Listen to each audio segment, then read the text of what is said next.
Hello everyone. सो आज हम लोग अपना composition and structure of atmosphere वाला चैप्टर ही कंटिन्यू करेंगे। कल हम लोगों ने क्या क्या पढ़ा था? लेट्स सी,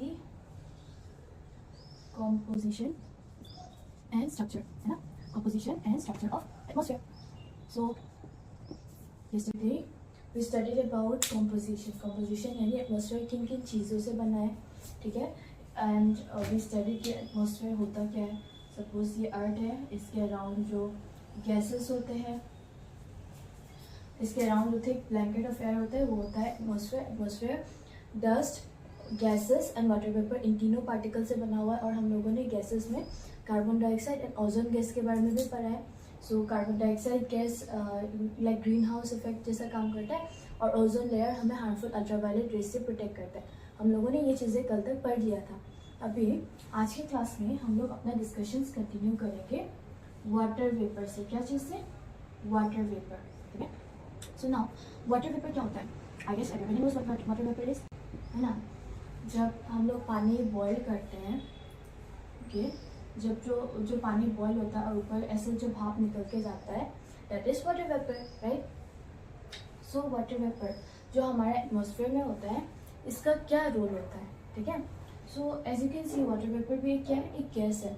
ये एक वेरिएबल गैस है। Variable gas in the sense हम लोग के पास जो गैसेस होता है, for example nitrogen, carbon dioxide, इन सब का कंटेंट्स फिक्स रहता है। नाइट्रोजन का 78%, कार्बन डाइऑक्साइड का 0.0%, ऐसे फिक्स रहता है। लेकिन वाटर वेपर जो है एक वेरिएबल गैस है, ठीक है?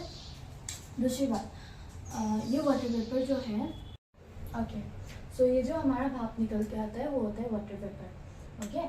सो वाटर वेपर की एक बात है कि ये सपोज एक माउंटेन्स है और ये एक प्लेन एरियाज है, ठीक है? सो यहाँ पे क्या होगा कि ये जो ग्राउंड वाला जो जगह है ना, इधर में डायरेक्ट धूप पड़ेगा तो ये गर्मी ज़्यादा जल्दी छोड़ता है, ठीक है? लेकिन जो गर्म एरियाज है, जो ऊपर वाले एरियाज होता है ना, उधर में वाटर वेपर ज़्यादा टाइम तक होल्ड नहीं कर पाता है, वो बारिश बन के बारिश देने लगता है। अभी इधर से इतना डिटेल से मत समझो, बस ये कंक्लूजन निकलता है कि हम लोग का जो वाटर वेपर होता है, water vapour it decreases with height, ठीक है? वाटर वेपर क्या बोला मैंने? डिक्रीजेस विथ हाइट, ठीक है? जैसे जैसे हम लोग का हाइट बढ़ता जाएगा, जैसे जैसे हम लोग को विल से ऑल्टीट्यूड, जैसे जैसे हम लोग का ऑल्टीट्यूड बढ़ता जाएगा, हम लोग का वाटर वेपर कंटेंट कम होता जाएगा, ओके? उसके बाद दूसरा बात और एक बात बोला है कि वाटर वेपर का और एक प्रॉपर्टी है कि वाटर वेपर जो है, सपोज ये हम लोग का अर्थ है, ठीक है? थोड़ा सा शेप, हाँ, तो सपोज ये हम लोग का अर्थ है, ये हम लोग का इक्वेटर और ट्रॉपिक्स वाला जोन है, ठीक है? इधर में ट्रॉपिक ऑफ कैंसर है, here we have tropic of capricorn, ठीक है? सो ये जो हम लोग का ट्रॉपिकल जोन है ना, इधर में वाटर वेपर ऑलमोस्ट 4% होता है कंपेयर टू जो डेजर्ट एरियाज होता है, या फिर जो यहाँ पे डेजर्ट एरियाज हम लोग को मिलेंगे टेम्परेट एरियाज में या सब ट्रॉपिकल एरियाज में, जो डेजर्ट एरियाज होता है उसका कंपैरिजन में हम, अच्छा, तो हम लोग का जो डेजर्ट एरियाज है या फिर जो पोलर रीजन्स है, उधर में इसका परसेंटेज बस 1% होगा। ऐसा क्यों? देखो, ये ट्रॉपिकल रीजन्स है, ठीक है? तो ट्रॉपिकल रीजन्स में क्या होता है? बहुत ज़्यादा सनलाइट होता है। अगर आप लोगों ने लाइक प्राइमरी क्लासेस में पढ़ा, लाइक क्लास 9-10 ऐसा में पढ़ा होगा, सो ट्रॉपिकल रीजन्स में क्या होता है? ज़्यादा सनलाइट रिसीव होता है, प्लस ज़्यादा रेनफॉल होता है, ओके? सो जिसके चलते यहाँ पे वाटर वेपर, अगर देखो ज़्यादा सनलाइट होगा और ज़्यादा बारिश भी हो रहा है, यहाँ पे एम्पल अमाउंट ऑफ बारिश हो रहा है, ठीक है? बारिश ठीक से हो रहा है, धूप भी हो रहा है, तो जिसकी वजह से क्या होगा? इवापोरेशन वगैरह बहुत ज़्यादा होगा। तो उसकी वजह से यहाँ पे हम लोगों को वाटर वेपर कंटेंट्स बहुत ज़्यादा मिलेगा, ऑलमोस्ट अराउंड 4%। लेकिन कंपेयर टू डेजर्ट या फिर जो ड्राई डेजर्ट, कोल्ड डेजर्ट या फिर हॉट डेजर्ट एरियाज है, जैसे कि अंटार्कटिका या फिर लाइक सहारा, इन सब में हम लोग को वाटर वेपर कंटेंट बहुत कम मिलेगा। क्यों? क्योंकि ऑब्वियसली यहाँ पे जो ड्राई विंड्स है वो ब्लो करेंगे, ये एरियाज बहुत ड्राई है, इधर में बारिश वगैरह, आप लोग को पता है ना, डेजर्ट वो ऐसा एरिया होता है जहाँ पे बारिश बहुत कम होता है, यहाँ पे धूप बहुत ज़्यादा होता है। लेकिन बारिश जब पानी है ही नहीं, वो धूप किसको शो करेगा ना? सो उसकी वजह से जो हम लोग का डेजर्ट एरियाज होता है, उधर में इसका कंटेंट बस अराउंड 1% है, लेकिन ट्रॉपिक्स में इसका कंटेंट ऑलमोस्ट 4% है। ठीक है। उसके बाद और एक बात ये है कि मैं यहाँ पे वाटर वेपर का आप लोगों को और एक बात बताती हूँ, विच इज ये हम लोगों का आर्ट है, ठीक है। वाटर वेपर का एक बहुत इंपॉर्टेंट रोल होता है कि हम लोग को सन से जो भी हीट मिलता है, ठीक है, suppose this is sun, okay, and this is our earth, ठीक है। तो वाटर वेपर का एक और मेजर रोल होता है कि वो जितना भी इंसोलेशन आता है, ठीक है, ये जितना भी सनरेज, डायरेक्ट सनरेज हम लोग को मिलता है, उसको वो अपने में लाइक प्रिजर्व कर अपने में एब्जॉर्ब कर लेता है, ठीक है। कुछ वो रेडिएशन एब्जॉर्ब कर लेता है। उसके बाद जो टेरेस्ट्रियल रेडिएशन, जो अर्थ से वापस रेडिएशन जा रहा होता है, ठीक है, जो अर्थ से यहाँ पे सपोज अर्थ में आ गया, उसके बाद अर्थ से वापस जो रेडिएशन जा रहा होता है उसको भी वो प्रिजर्व करके रखता है, जिससे एक वार्म ब्लैंकेट ऑफ एयर जैसा बन जाता है। मैं आपको फिर से समझाती हूँ, ओके। सपोज ये हम लोग का सन है, ओके, और यहाँ पे लेट्स से मर्क्यूरी है, फिर वेनस, अर्थ, ठीक है। तो मर्क्यूरी अपना ऑर्बिट में रोटेट करता रहेगा, मर्क्यूरी को भी सनलाइट मिल रहा है और अर्थ को भी सनलाइट मिल रहा है, ठीक है। अभी यू कैन से कि हम लोग का जो सन है, ठीक है, उसका रेज जब मर्क्यूरी में पड़ेगा तो मर्क्यूरी ऑब्वियसली सन का बहुत नज़दीक है, तो इसका टेम्परेचर डे टाइम में बहुत ज़्यादा हाई होगा, ठीक है, बहुत हाई टेम्परेचर होगा, से 100 डिग्री सेल्सियस होगा या 200 डिग्री सेल्सियस होगा। लेकिन वही नाइट टाइम में हो जाने से उसका टेम्परेचर ऑलमोस्ट -10 डिग्री या फिर उससे भी कम आ सकता है, एकदम माइनस में चला जाएगा। जबकि हमारे अर्थ में ऐसा नहीं होता है। सपोज अगर डे टाइम में टेम्परेचर है अराउंड 30 डिग्री 40 डिग्री, तो नाइट टाइम में भी टेम्परेचर वैसे ही कुछ रहेगा, ज़्यादा भी ठंडा नहीं रहेगा, 15 डिग्री 20 डिग्री नाइट टाइम में, है ना, टेम्परेचर थोड़ा कम जाता है, लेकिन एक बैलेंस रहता है। वो बैलेंस मेनली आता है वाटर वेपर या फिर एटमॉस्फेयर की वजह से, जो गैसेस है, जो कि जो कि हम लोग का हीट को बनाए रखने में मदद करता है, ओके। आई होप आप लोग को ये समझ में आ गया होगा। उसके बाद लास्ट और एक प्रॉपर्टी है वाटर वेपर का, दैट इज वाटर वेपर का लास्ट और एक प्रॉपर्टी है कि ये stability and instability of air में कंट्रीब्यूट करता है, okay. Stability and instability of air. ये वाला कंसेप्ट हम लोग आगे वाले चैप्टर्स में पढ़ेंगे। इसमें लैप्स रेट, फिर एनवायरनमेंट कितना जल्दी हीट होता है, कितना जल्दी कम होता है, वो सब कंसेप्ट आ जाता है। ये वाला हम आगे जाके चैप्टर्स में डिस्कस करेंगे। पर आई होप ये तीनों टॉपिक्स आप लोग को समझ में आ गया होगा। Let me just right it down for you. थोड़ा सा फास्ट फॉरवर्ड कर दिया, ओके। हाई ऑल्टीट्यूड, लो वाटर वेपर, ट्रॉपिक्स, लो वाटर वेपर, डेजर्ट्स। हम लोगों ने अभी पढ़ा ना कि डेजर्ट्स यानी लेस, WV मतलब यहाँ पे वाटर वेपर है, ठीक है, लेस डेजर्ट में लेस वाटर वेपर। उसके बाद हम लोगों ने पढ़ा कि ये ब्लैंकेट क्या तरीके से काम करता है, ब्लैंकेट, ठीक है। एंड और एक बात हम लोगों ने पढ़ा कि ये stability and instability of air के लिए भी रिस्पॉन्सिबल है, ओके। ये हो गया वाटर वेपर का। अभी हम लोगों का नेक्स्ट टॉपिक जो होगा वो होगा डस्ट पार्टिकल्स, ठीक है। नेक्स्ट जो हम लोगों का टॉपिक होगा वो होगा डस्ट पार्टिकल्स, ठीक है। क्या टॉपिक है हम लोगों का next? Dust particles. Dust particles जैसे ही हम खत्म करेंगे हम लोग का कंपोजिशन वाला पार्ट खत्म हो जाएगा and then we will move to structure वाला पार्ट, ओके। डस्ट पार्टिकल्स मतलब क्या होता है? अगर आप एक बंद कमरा लो सपोज एंड उसमें कहीं से लाइट चला दो, ठीक है, बंद कमरा एंड पूरा डार्क वाला, उसमें कहीं से लाइट चला दो, यू कैन सी यहाँ पे बहुत सारा जो रेज होता है उसमें बहुत सारा लाइक डस्ट वगैरह जो होता है ना, तो ये डस्ट वगैरह डस्ट पार्टिकल्स ही होता है। इसका एक ही मेन काम होता है, ठीक है, कि ये एक हाइग्रोस्कोपिक न्यूक्लियाई की तरह काम करता है। हाइग्रोस्कोपिक न्यूक्लियाई, अभी मैं आपको समझाती हूँ कि हाइग्रोस्कोपिक न्यूक्लियाई क्या होता है। हाइग्रोस्कोपिक न्यूक्लियाई, ठीक है।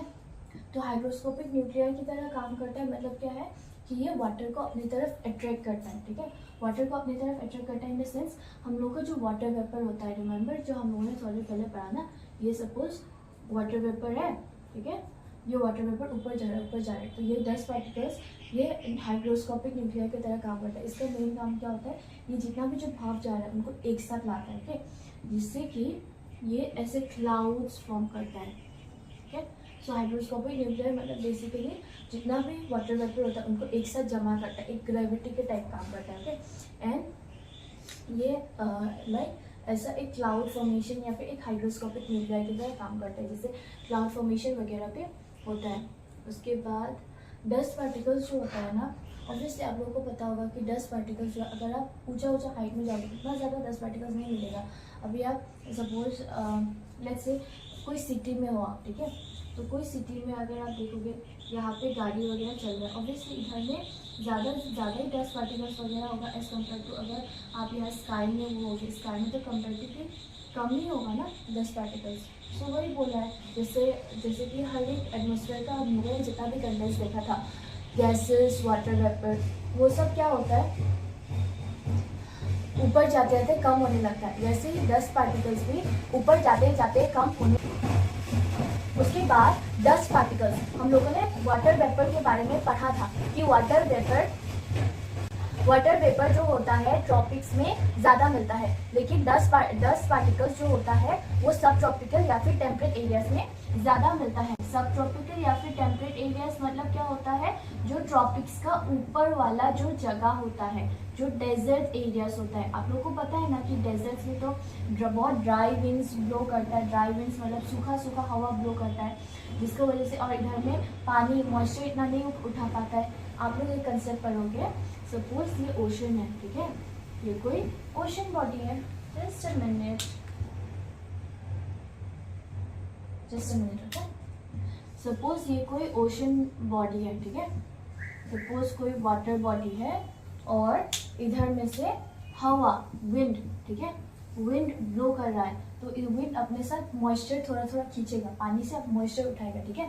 लेकिन यहाँ पे जो डेजर्ट एरियाज होता है वो तो बेचारा खुद सूखा होता है, यहाँ पे बारिश ही नहीं होती, तो यहाँ पे क्या होता है, डस्ट पार्टिकल ज़्यादा होता है। कहाँ पे, सब ट्रॉपिकल या फिर टेम्परेट रीजन्स में। टेम्परेट रीजन्स यानी 23.5 डिग्री से लेकर 23.5 degree north and south to 66.5 degree north and south तक, ठीक है।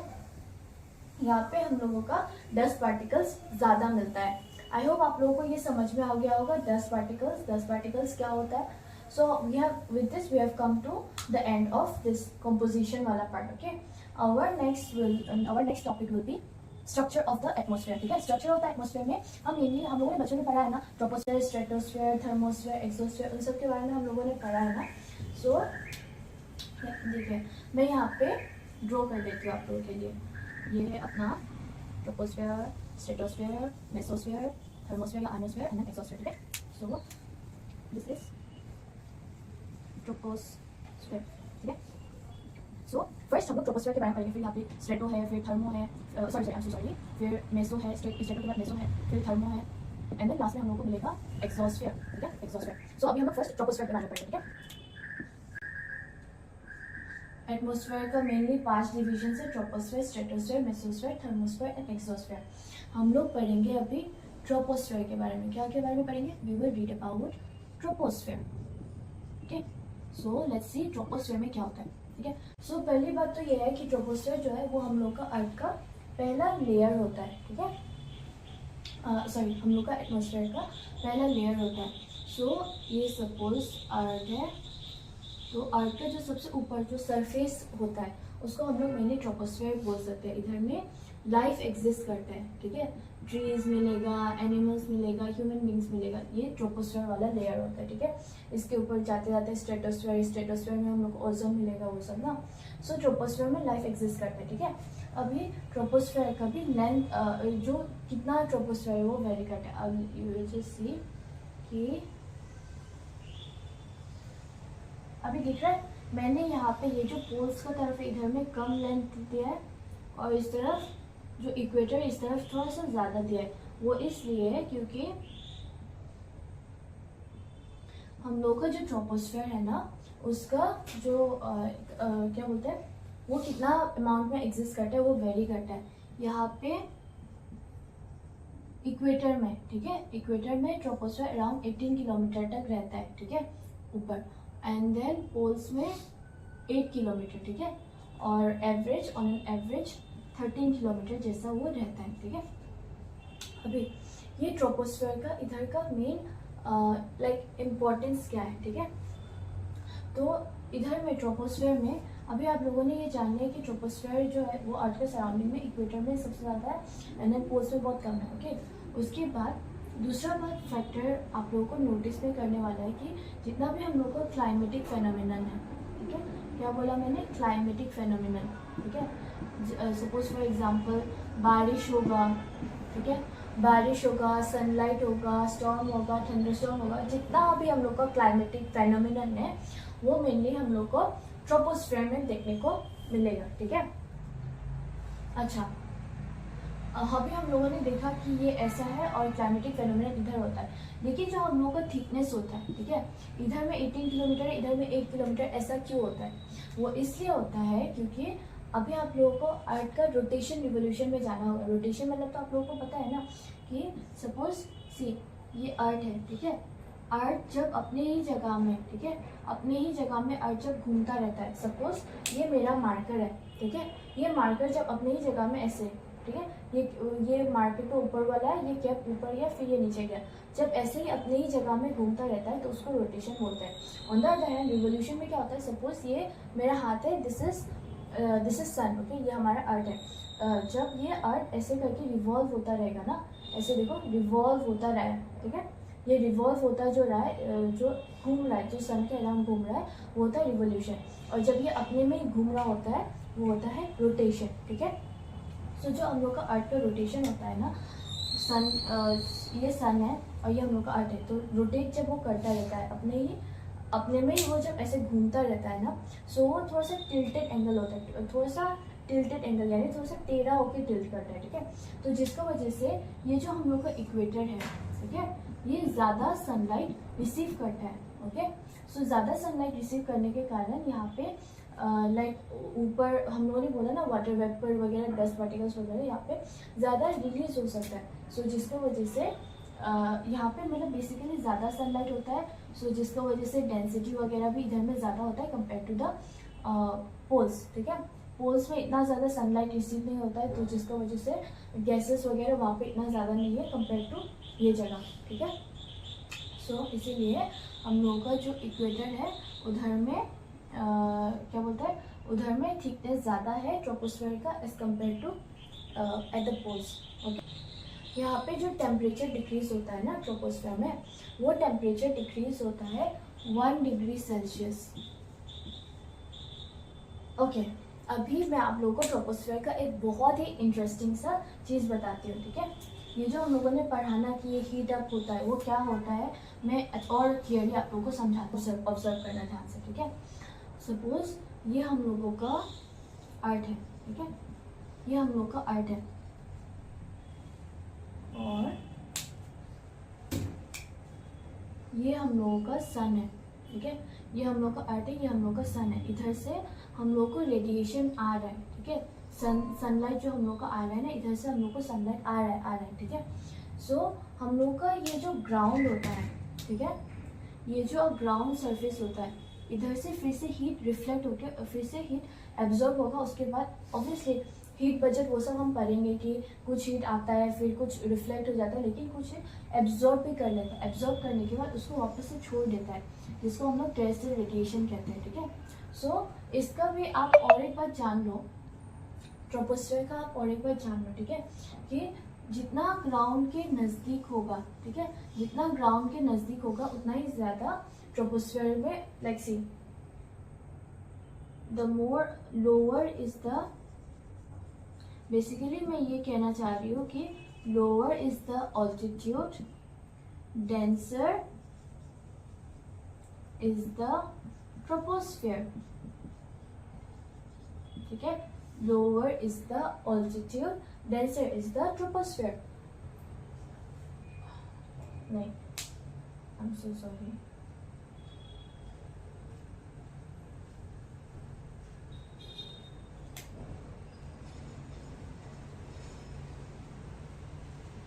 lower is the altitude, more is the temperature, ठीक है। मतलब बेसिकली यहाँ पे भी वही बोला गया है कि ट्रोपोस्फेयर में जैसे जैसे हम लोग हाइट इंक्रीज करेंगे उसका टेम्परेचर डिक्रीज होता जाएगा। समझिए बात को ठीक से और एक बार समझते हैं, ठीक है। सपोज हमारा यहाँ पे है पॉइंट ए, ठीक है, और यहाँ पे है पॉइंट बी, तो ट्रोपोस्फेयर, अभी हम लोग ट्रोपोस्फेयर का बात करें, ठीक है, बाकी चीज़ें पे फोकस मत करिए। तो यहाँ पे हम लोग का है पॉइंट ए और यहाँ पे हम लोग का है पॉइंट बी, ठीक है। तो ट्रोपोस्फेयर में हम लोग का मेनली क्या होता है, सन से रेडिएशन आ रहा है, ठीक है। यू कैन सी सन से हम लोग का रेडिएशन आ रहा है। सन से हम लोग का जो रेडिएशन आ रहा है वो अर्थ के जो ग्राउंड सरफेस है, ठीक है, ये जो ग्राउंड सरफेस है वो एब्जॉर्ब करता है, फिर एब्जॉर्ब करने के बाद उसको वापस से छोड़ देता है, ठीक है, वापस से छोड़ देता है एटमॉस्फेयर की तरफ, ठीक है। सो ये देखो एटमॉस्फेयर की तरफ छोड़ रहा है। तो हम लोग का पॉइंट ए में ज़्यादा होगा ना पॉइंट बी में, किसमें ज़्यादा होगा टेम्परेचर? ऑब्वियसली पॉइंट ए में ज़्यादा टेम्परेचर होगा, क्योंकि ये देखो ये जो ग्राउंड है इधर से ही तो हीटिंग सोर्स है। ट्रोपोस्फेयर कैसे गर्म हो रहा है, ये जो सनलाइट आ रहा है ऑब्वियसली कुछ तो रिफ्लेक्ट करके छोड़ देता है, लेकिन मेनली ये जो ग्राउंड में जो ये रिसीव हो रहा है, ठीक है, ये जो सनरेज रिसीव हो रहा है और फिर से जो छोड़ता है उसकी वजह से ट्रोपोस्फेयर में टेम्परेचर बना रहता है, ठीक है। सो बात कहने का मतलब ये है कि पॉइंट ए में ज़्यादा गर्म होगा compare to point B, and lower is the altitude more is the temperature, या higher is the altitude lesser is the temperature, ठीक है। So we will stop this discussion for today, we will stop the discussion here for today troposphere में। I hope आप लोगों को रफली समझ में आ गया होगा कि ट्रोपोस्फेयर होता क्या है। उसके बाद कल के क्लास में we will try to complete stratosphere, mesosphere, thermosphere, exosphere. I hope आप लोगों को इतना ये जो ट्रोपोस्फेयर का ये जो कंसेप्ट है समझ में आ गया होगा। Thank you, and don't forget to please like, share and subscribe to my channel. Thank you.